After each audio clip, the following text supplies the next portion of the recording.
jam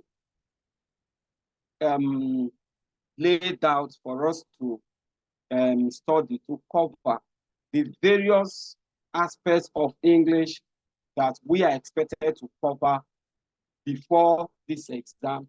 We are doing everything possible to ensure that all of them are covered. As you know, we've treated so many topical issues, areas in English.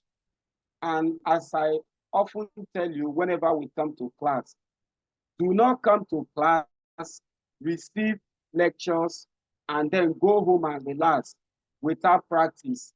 English is about practice. It's about you practicing what you have been taught.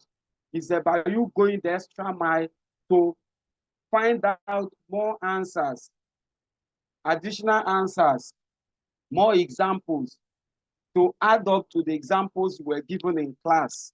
All right? You have your past question booklet series. Go through those series, read them again.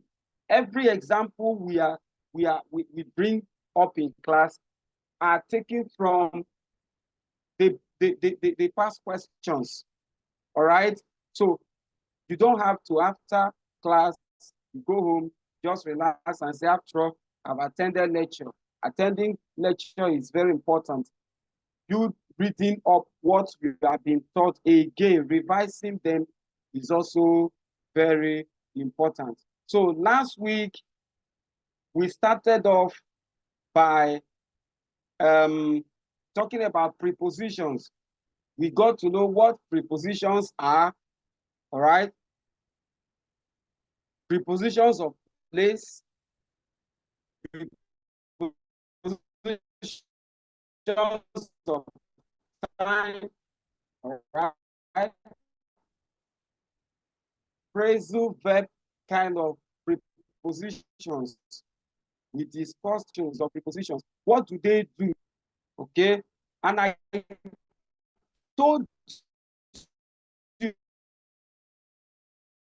you in that class that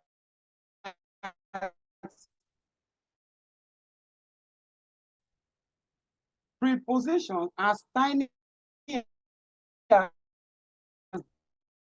they are